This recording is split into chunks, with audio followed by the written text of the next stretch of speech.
G'day guys, here is the video I promised on stretching. So this is me this morning, sitting on a very low couch, but just stretching out through the neck. It's actually really good, even though it's a low couch. You can see my legs are in a pretty good position there, and I can actually get a really good stretch through my back.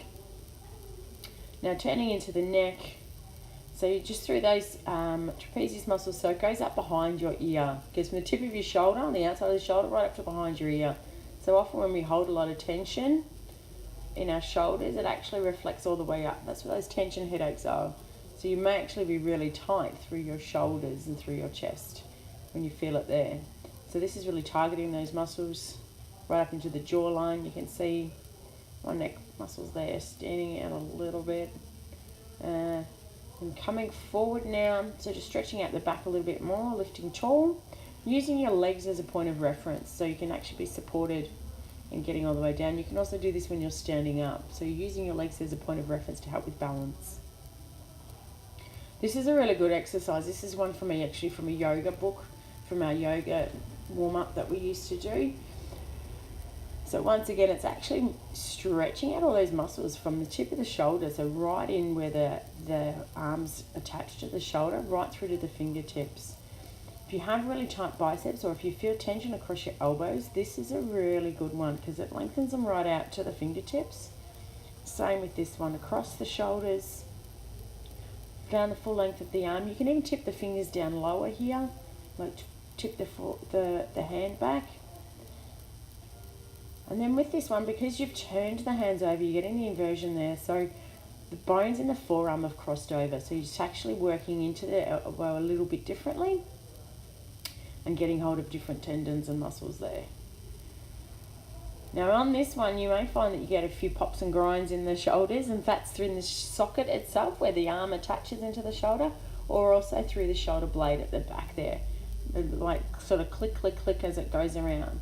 So that's when muscles are pulling unevenly through your shoulder. One might be stronger than the other, and it's actually pulling the ball and socket of the shoulder, that joint there, it's actually making that ball joint actually not move smoothly because something's pulling it out of round, something's pulling it out of whack a little bit. So really good idea to have your massages if you're finding you're getting a lot of pops and grinds in there, or just keep doing these stretches. Same thing in the wrists and the fingers. Our wrists these days, because we do so much keyboard stuff or texting or what have you, and we're not actually putting pressure through our hands and through our wrists anymore. A lot of people struggle with push-ups, not because they don't have the upper body strength, well, that as well, but also because it actually really hurts through their wrists. We just don't use these joints and our arms in the ways that we used to when we had a lot of manual-based work. So really important to actually keep those joints flexible. Finishing off here, so just stretching through the sides, so that when we bend forward, we're stretching along the main muscles that run either side of the spine. Doing the side bending actually targets the other muscles that run from the hip, so the top of the hip, close to the tailbone, or your coccyx, or your sacrum, and then they run as a strap either side. They help with side bending movement. So if you stiff through there, these little twists sitting in a chair where you can use your own body as a bit of a support are really helpful. And just finishing off now, so stretching out, you might find you get a little bit taller, or you can hunch over a little bit further. Big breath in, breathe them out when you go down, lifting up, stretching through the rib cage, expanding through the lungs. And we're just about ready to start our day. Thanks for listening, guys. I hope this has been helpful. Let me know if you want any more. See ya.